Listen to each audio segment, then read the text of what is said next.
for coming. My name is Raimy Rubin. I am the marketing director for CauseMatch. And again, just welcome to this webinar. Thank you for coming to this webinar on combating ambassador fatigue. Before we dive in, I want to go through a couple of housekeeping items.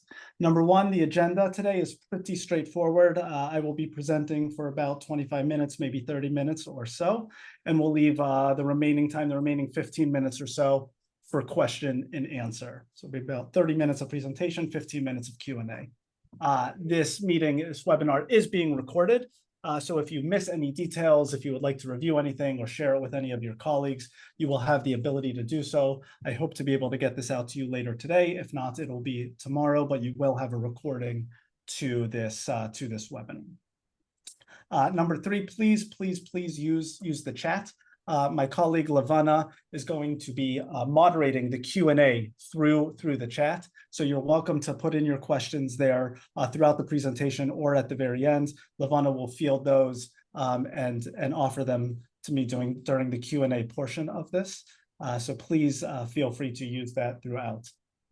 Lavana, I hope you can pay attention to that. I've got a lot of windows open on my screen, so I'm counting on you to feed those to me. Thank you. Okay.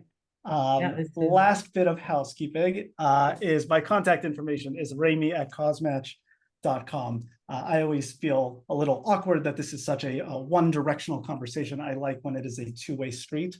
I am eager to hear from you, both about the content of this specific webinar, just about the material in general, the presentation in general. So if you have questions, comments, suggestions, please know my inbox is always open, so to speak, always happy and eager to hear from you as we move forward here. I wanted to take just a second to talk about CauseMatch, especially for those of you who are not as familiar with the company. CauseMatch is the most powerful fundraising platform on the market, and our ingredients to this recipe, our secret to the success, or not so secret for the success, is these three pillars: the technology that we offer, the strategy, and the support. Nonprofits all over the world use CauseMatch to run high-impact peer-to-peer crowdfunding campaigns based on these three pillars. I bring this up with you today not as a sales pitch by any means, but to really explain why we're doing this webinar, because it sort of falls into the second bucket of fundraising strategy. We very much at CauseMatch feel like we are grappling with the issues that you are grappling with. If something is an obstacle for you from a fundraising perspective, it is an obstacle for us from a fundraising perspective, and we want to figure out what the solutions are together. And I think that this webinar is a really good example of that, because 18 months ago, I don't know that I had put the two words ambassador fatigue together before. That was not a concept that I was familiar with or knew was an issue. But over the last year and a half, we have heard from you over and over and over again, you are frontline fundraisers, that this is something that you are struggling with, and then it becomes an issue for us. And I turned to my colleagues, to many of you on this call, to frontline fundraisers, executive directors, development directors, consultants, coaches, and I asked you, what are the best practices around combating ambassador fatigue? What are some of the strategies that you've employed that have worked? And this webinar is really a presentation of most of those ideas, of sort of a collection of your feedback when I posed the question to people in the field, how can we combat ambassador fatigue? So I bring all of this up to say that it is part of the CauseMatch vision, CauseMatch mission, to grapple with the same questions that you are grappling with. If you do have questions about the sales pitch of it all, pricing and services, again, my email is Raimy@CauseMatch.com. I'm happy to answer any of those questions, or at least introduce you to the people who would be better suited to answer them. But that is who we are as a company, and that is why we are producing webinars just like this today. Now, before I really dive into the meat and potatoes of it all, I would like for you to open up your chats and type in the names of your organizations and the impact areas that you serve, if it's not obvious, because that just helps me see who's here on the call today, and maybe will help me tailor some of the examples that I give throughout the presentation. So if I can just give you all a minute to do that, that would be helpful. It is nice, as Lavana said, to see so many both familiar people, familiar names and faces, and newcomers as well. So again, I'll take this opportunity just to thank you all for coming and for being here today. Amazing. Awesome. Okay, as those continue to come in, I'm gonna keep moving forward here. I want to start by articulating what the problem is from my perspective, from what I have heard from all of you. And the problems as I see it, is that ambassadors are spread thin. From what I heard, there are just so many campaigns going on, especially in those communities that have really, really embraced peer-to-peer and crowdfunding. Ambassadors are spread thin. You are turning to people, the same people in many regards, over and over again, each and every year to raise money for your campaigns. And again, in communities that have really embraced this, those ambassadors are also being asked by other organizations as well. So there might be people who are asked by 2, 3, 4, 5 organizations over the course of the year to raise money for them. And that means they're spread thin and they're tired. As a result, for you, it's getting harder and harder for you to recruit ambassadors, and it's getting harder and harder for you to retain them from one year to the next. That is the problem as I see it. Now, the reason why this is a problem is because the stakes are incredibly high. Without ambassadors, your car won't start. That's what it comes down to. Peer-to-peer is the absolute best way to introduce new donors to your organization, and ambassadors are the way that you're going to introduce those new donors to your organization. So if you don't have ambassadors, if your ambassadors are tired or uninspired, then simply put, your engine is on fire and your car won't start. This is a serious problem that I believe has serious answers to it, but I understand that there's a serious problem here and that the stakes are incredibly high for it. So the question that I want to answer today is how do we do this? What can we do about it? How can we keep up the momentum and passion for our ambassadors? How can we make it easy for them to say yes to recruiting, to raising money for your organizations? The solution, I think, when I spoke to all of you about this, all of the ideas and all of the strategies and all of the feedback that I got boiled down in a lot of ways to one thing, and that is ambassador love, to build better relationships with your ambassadors. So all of the ideas that we're going to speak about over the next 20 minutes or so you can roll them up into this general thesis that you need to build better relationships with your ambassadors.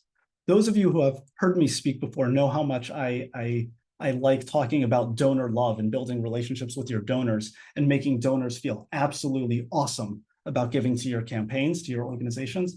Well, in a lot of ways, ambassadors are the new donors. And you have to show your ambassadors that same level of attention and love and care and build those relationships just like you would for donors. That takes work. It's hard. It's not something you can just check off and say, I did this. It is a continuous process, but it's something that needs to be done.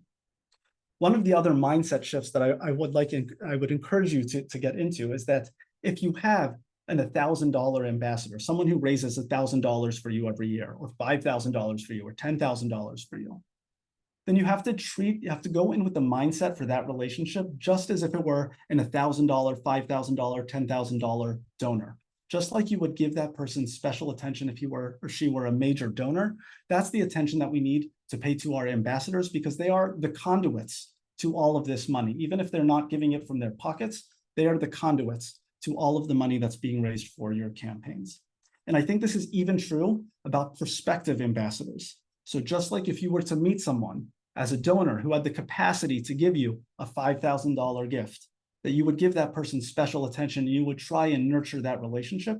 The same has to be true for ambassadors that have the capacity to raise that sort of money for you. So it's a little bit of a mindset shift of thinking of your ambassadors much like you would think of them as donors in terms of the attention that you're giving them and the relationships that you want to build.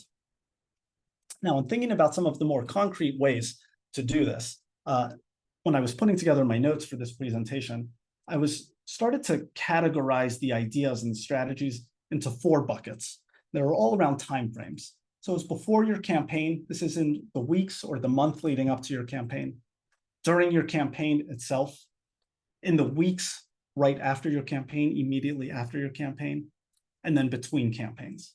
And I want to walk through all 4 of these and different ideas that come through in each step of the process. I actually want to spend the most amount of time talking today, about the 4th category, between campaigns, because this is where I think we as a sector have the most amount of work to do. It's where I see us the most behind and where I think there's the most potential to, excuse me, to really build relationships with our ambassadors in those months between campaigns. But let me get there by first going through the before, during, and after. So before your campaign begins, there are a couple ingredients that I think you can put together as sort of a recipe to make it easy for ambassadors to say yes to you. Again, this is in the weeks leading up to your campaign. So number one is your message matters. The why you're doing this campaign is important. Just like you want to give your donors a problem to solve when you ask them to donate, you want to give your ambassadors a problem to solve to get them to volunteer to do this. You want to explain the importance of this campaign, even from a financial perspective. Now, I'm not talking about opening up your budgets and talking dollars and cents and salaries and revenue and overhead, but I'm talking about explaining to ambassadors what's at stake, what programs or services could potentially be cut if you don't hit your fundraising goal, or to say it in the positive, what could be gained? How could you expand your programs and services with a successful campaign? You can make this, you can build a story of your campaign so that ambassadors understand the importance of it, the importance of your campaign to your organizational mission. All of these people, all of these ambassadors are people that care about your organizational mission. So the more you're able to tie your ask to them to be ambassadors to your organizational mission, the better. Show them the importance of them being an ambassador for your campaign. That's number one. Number two is in terms of recruitment itself. So the best way at CauseMatch, we've seen this hundreds and hundreds and hundreds of times. The best way we've seen ambassador recruitment go is through a rally event. So rally events are virtual or in-person events where you get people together and you get them in a public setting to commit to fundraising goals. And these are so incredible. There's such community and momentum built because I'm going to volunteer to raise $1,000. And my next door neighbor is going to be like, oh, I got to beat Raimy. I'm going to raise $2,000. And the guy down the street is going to say, I'm going to raise $5,000. And there's this awesome sense of one-upsmanship that everyone should be raising more money than the next guy. And that's a fantastic thing for rally events. The problem, again, as I've heard from you, is that it's getting harder and harder to get people to these rally events. They now have done it 2 years, 3 years in a row for multiple organizations. It's not easy to get people to rally events. So what are we supposed to do? The next thing that you can do, either in addition to a rally event or instead of, but I really think in addition to is the best, is to make individual asks, not a mass email blast to all of the ambassadors who did it last year, but to make individual asks to each one, just like you would for a major donor, and say, would you take on a fundraising goal again this year? The really smart organizations that do this turn the ambassador recruitment into a mini peer-to-peer campaign. You can take your first 2 or 3 or 4 ambassadors that sign on to become ambassadors and ask them to ask the rest of your list to be ambassadors. There's a real power in it coming from the crowd, from a peer, someone, a volunteer who says, I just signed on for this organization again to raise $2,000, to raise $5,000. Would you take on a commitment as well? That not only alleviates some of the work from you, but it also creates that community, creates that peer-to-peer element that runs certainly on a donor level, and you can bring that to the ambassador level as well. The one thing I want to point out that what you're missing by not doing a rally event and making those individual asks is goal setting. Because you don't have that sense of one-upsmanship when you're making an individual ask. So I would just encourage you at this point to get people out of their comfort zone. Again, just like you would for someone who has the capacity to give, a $2,000 donation to you, but is giving you $100, you'll find the right ways to get them out of their comfort zone and make that little bit bigger of a gift this year. You want to do the same thing with ambassadors, push people as much as you can, gently, with inspiration, knowing that this is all out of love, to take on more ambitious goals than they might otherwise would, because you're not going to have that sort of public one-upsmanship that you would at a rally event. The last tool, the last thing that I want to point out to make it easier for ambassadors to say yes before your campaigns begins is you want to give them the right tools. You want to make it easy for them to go out and fundraise. So you want to give them templates that they can personalize. You want to give them a memory jogger so they can already right away, even if your campaign is 3 weeks away or a month away, they can already start to create a list of people that they're going to ask There's a bunch of tools that you can give them to make it easy for them so that they don't have to think too much about being an ambassador. Everything is right there for them. We have a saying around the CauseMatch office that if you confuse, you lose. You want things to be super clear. You want things to be really easy for them so that they can go and churn out that material, personalize that template, and just make it easy for them to ask their friends and family for money for your campaign. So this is everything you can do before your campaign begins. During your campaign, we want to create an air of communication and celebration. The best analogy that I heard for during your campaign is color war. You want this to be like color war, where there is absolutely a level of competitiveness. People are trying to raise more than others, but there's a sense of joy and levity to it at the same time. So you really want to set the tone that this is fun and exciting and a community builder. And that's why the decorations and the food and the little prizes, all of those things matter. They set that tone that this is an exciting, awesome, fun thing that ambassadors are doing when they're part of the campaign. When this goes really well, organizations create groups. So in this case, I'm going to give you an example of WhatsApp groups, but it doesn't necessarily have to be on WhatsApp, although many of our campaign organizers really like doing this on WhatsApp. They create WhatsApp groups of all of their ambassadors. And what they're able to do is throughout the campaign, they can send messages. They can send messages like the one I put up on screen here that just are public service announcements that you ambassadors are doing something awesome for us. You're doing amazing work. Keep up the good work. And it creates this sense of community throughout the campaign as you hit certain milestones throughout the campaign. Once you have these WhatsApp groups set up, then you can continue to use them and even do things like public shout outs. You can say, Raimy just did something awesome. He just got $13,000 from 30 some donors. We're going to give him a public shout out. Now, this is particularly awesome because not only I'm Raimy, I feel great. I just got this public shout out. But remember, my next door neighbor is also raising money for us, and he really wants to get a public shout out also. So it again adds to that level of competition where he's now going to want to hit his milestones so that he can get his public shout out as well. These are just little ways to create that sense of excitement and enthusiasm throughout the campaign. Of course, you can send people private messages as well. And this is all rolls back to that building a relationship, that it's not just about the public shout outs, but it's about the personal messages that you as a campaign organizer can send to an ambassador that just says, I see you. I see you're working. I see that progress bar moving up. I see you raising money, making your calls. You're doing amazing work. Thank you so much. And all of those little details add up to building a stronger relationship with your ambassadors. On this note, we've seen amazing ideas come through with this color war atmosphere. We've seen prizes being given. We've seen challenges issued. The next person who brings in $1,000, we're going to send a pizza to their house tonight.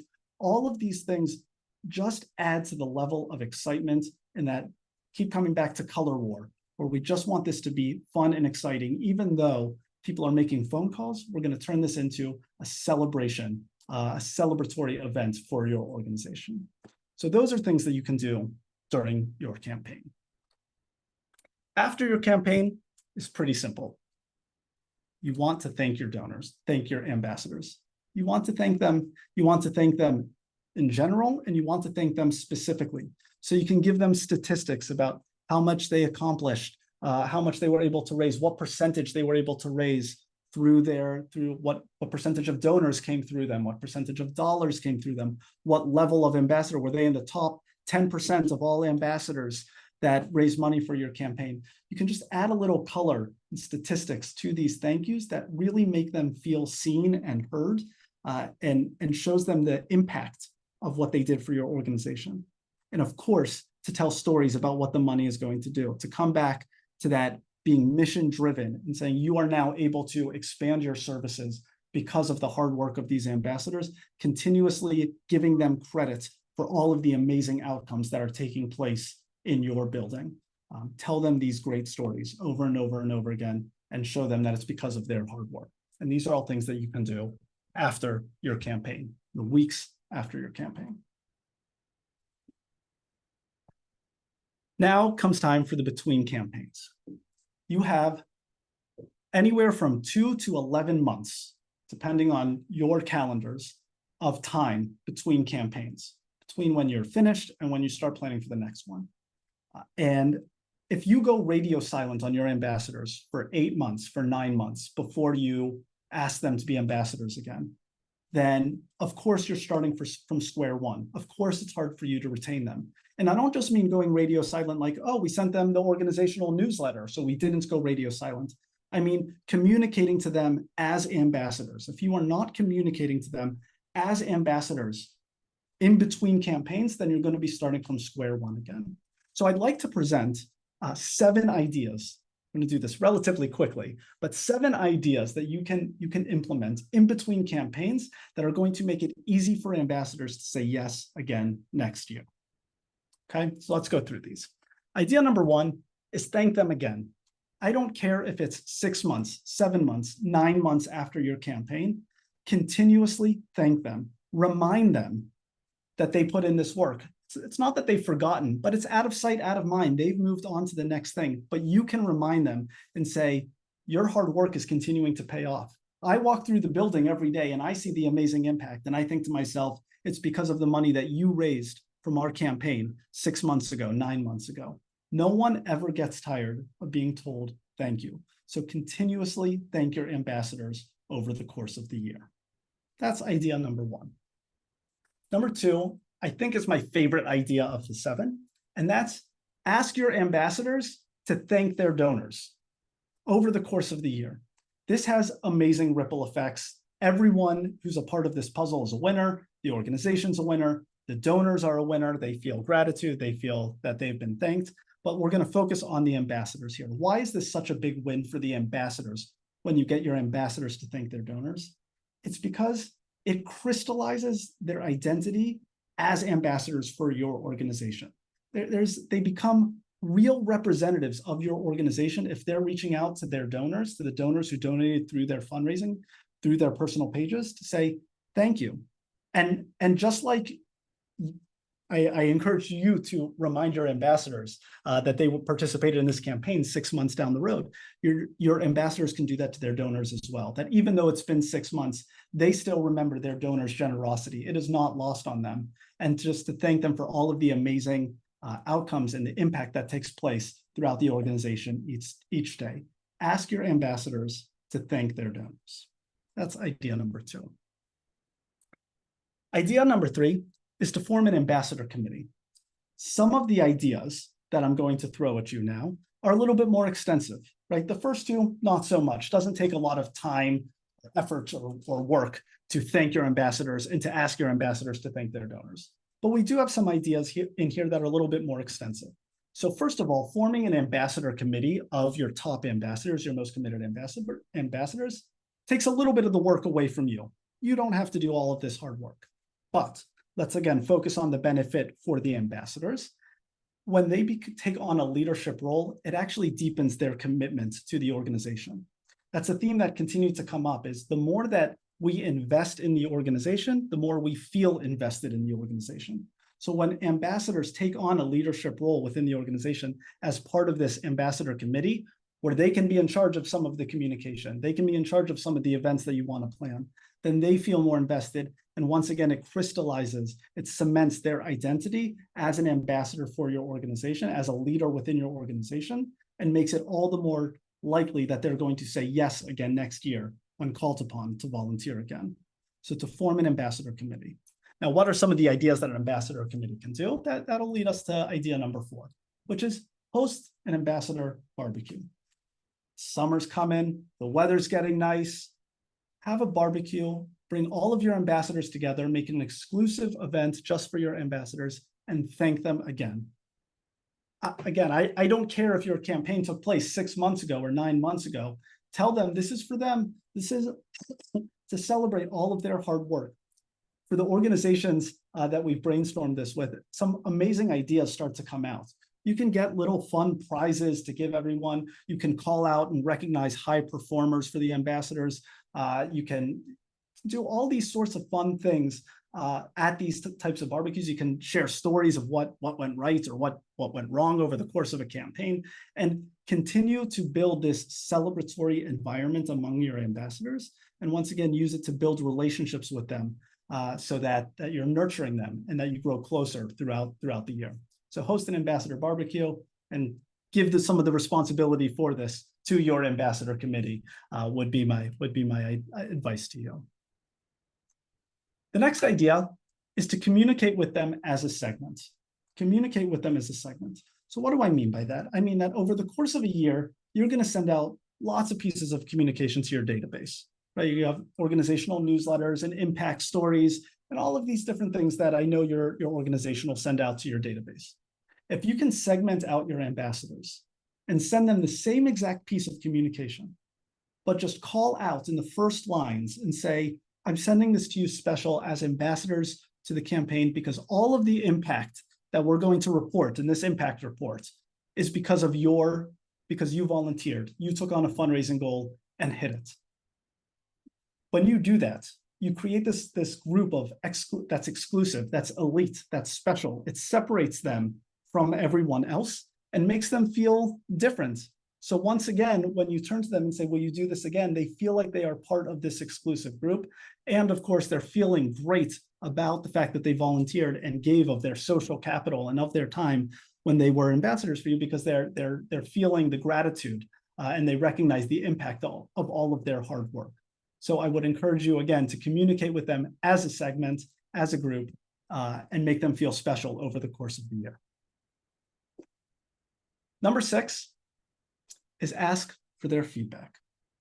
You can do this in one-on-ones. You can do this in focus groups of 3, 4, 5, 6 people. You can do this in a survey if you want to go mass mailing, but ask for their feedback of being an ambassador. You'll learn from them what went right, what didn't go right, what you could do to make it easier for them. You'll have a bunch of great feedback that hopefully you can implement as much as possible. But I would say more importantly than getting their feedback is making them feel heard. They will feel valued. They will feel heard when you ask for their feedback. You will get them talking. You will sit back and you will listen and you will let them relive the experience of being an ambassador. And that is almost more beneficial than the feedback itself. It comes back to that attitude of the more this ambassador invests in your organization, the more they're going to feel invested in their organization, in your organization. And that's very true when it comes to giving feedback. When we give feedback on things that we care about them more after giving that feedback. So over the course of the year, ask for their feedback and then sit back and listen. Last idea I want to present to you today is offer them leadership roles within your organization outside of your campaign. Outside of your campaign. I think there's a fear that if you ask people to volunteer too much, then they're going to be overburdened, and then it's going to be hard to ask them to be an ambassador when the time comes again for your next campaign. I don't think that's going to be the case unless you're giving them something super, super time intensive to do. But I think if it's a general volunteer opportunity within your organization, the benefits of this, again, are twofold or multifold. I'm sure that you have work to be done within your organizations. I'm sure that you could use the volunteers. You now have a prime group of people that you know are committed, are going to get the job done because you're going to have seen that their progress as ambassadors, and they will feel more invested in your organization with a proper leadership role. It's going to be harder for them to say no to you if they have a leadership role within your organization. So don't be afraid of finding spots for them outside of your campaign for volunteer opportunities, and then asking them again once the time comes around for your next campaign to be ambassadors for you once again. So those are the 7 ideas. I know that I just threw a ton at you in a relatively short amount of time. So what I want to do is do a little bit of a review of everything we spoke about over the last 25 minutes or so. And then we can open it up for questions and answers. So the very first thing we did was we spoke about before, during, and after your campaign. Before your campaign, you can give them a story, your story matters. You want to give ambassadors a problem to solve, and you can really make them feel invested from a mission-driven perspective.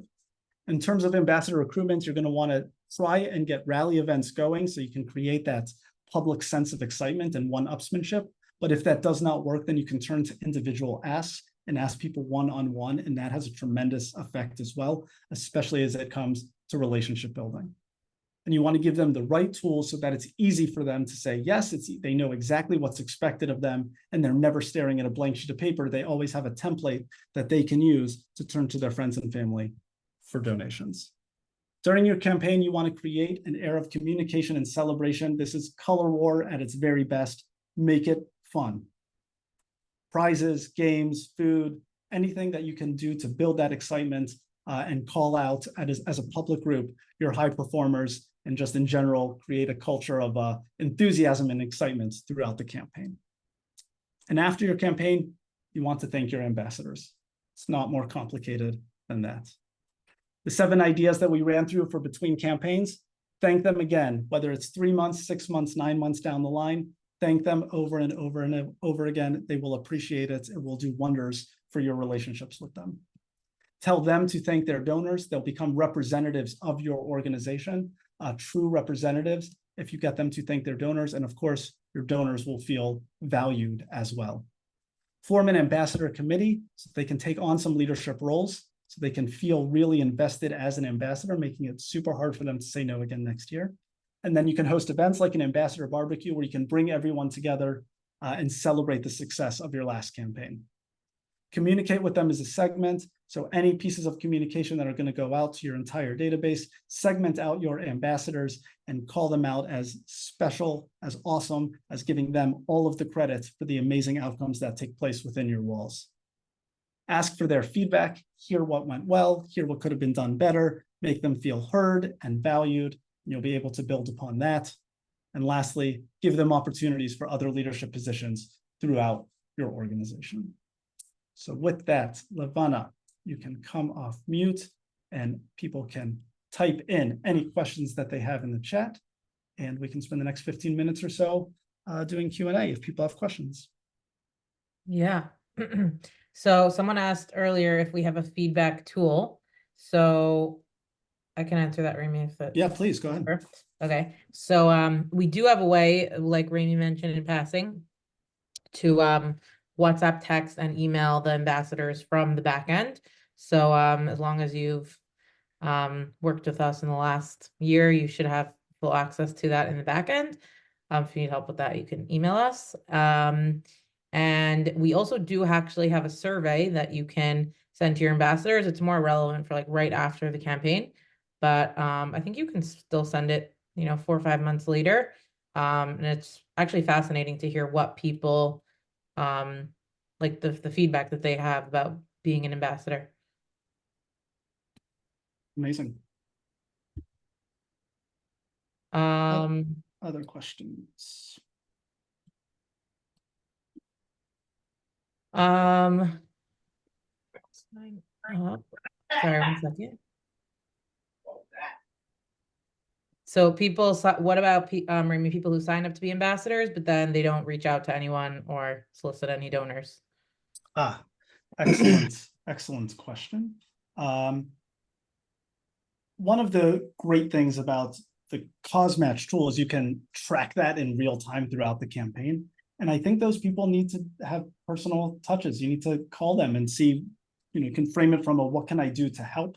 But you want to be able to troubleshoot and just encourage them along the way. The hardest part is always getting started, So I would also say that you can encourage them to make, ask 5 people and just see how that goes for them if they really don't want to. But I have a feeling that once they get some momentum, and certainly once they get that first yes, there's going to be, they're going to want to do more. That's generally what we see with ambassadors, is that it's sometimes hard to start, but much easier to keep going. But I think sometimes people need that personal touch to really, really begin, because it feels daunting. Yeah. Someone asked how to begin the rally event signups. How do we start the snowball rolling for that competition vibe? Let's be honest, it could get awkward. Yep, we've had that. Yes, it definitely can. It does help to have a couple plants beforehand. Sometimes people that you can turn to beforehand to start it. You have to have a little bit of trust once you have those plans. If you get 2 or 3 people to publicly say what their goals are, and even those people can encourage others, not anyone in specific, but just open it up and say, come on, people, where are you? You have to have a little bit of trust in your community to get this going. But once there is momentum, that snowball effect does come. Yeah, I agree. Okay, someone asked, are ambassadors able to learn their click rate for their emails and other useful data to learn how to make communication better? So from our end, if you're sending out, information like, emails and stuff like that to the donors, you can see that in the back end, but the ambassadors themselves can't. So yeah, that's so that would be information that's available to you, but not necessarily your ambassadors directly. You could give it to them for sure. But yeah. And also, if everyone in my friend group is also an ambassador, it's hard because I'm competing against my own team. That's a good question. I hear that. I don't fully understand that in terms of donations. If you're, let's say, in the same well, tell me if I misunderstood the question, but if you're all in the same community, or well, not necessarily the same community, but if it's like a couple good friends, then they have like a bunch of the same people to be asking. What can I do about that? That is certainly true. And I think and it's something to pay attention to, because from the donor side, if they get calls from several different people, that can be off-putting for them. So I think it is worth it to pay attention to that.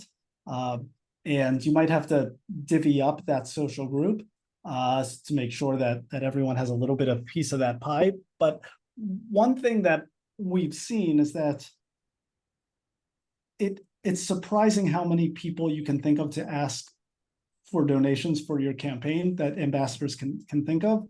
They just have to be pushed a little bit to do it. Once you get past that obvious group of, I'm going to ask my same 5 friends for these campaigns because they're going to ask me. Once you get beyond that, it's really remarkable how creative people can be, how we use this memory jogger that sort of lists all these different people that have come in and out of your life.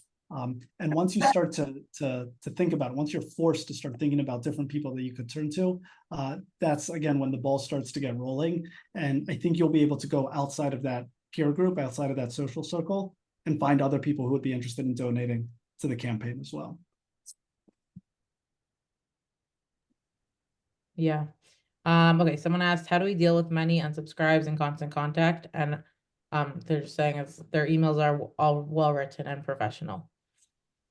So I don't know if I have the most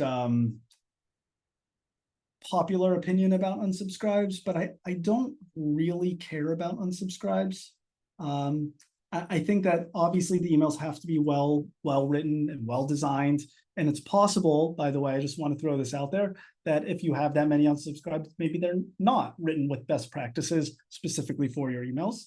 I have no idea. Just want to throw that out there as a little bit of a challenge. But if they are, and you're still getting a high degree of unsubscribes, that generally means those people aren't going to be interested anyway. Those are not your people who are your committed core and really care all that much about your organization.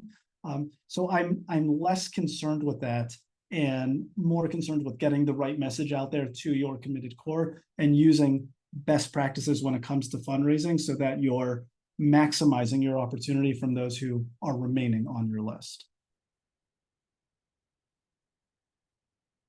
Yeah. Okay, let's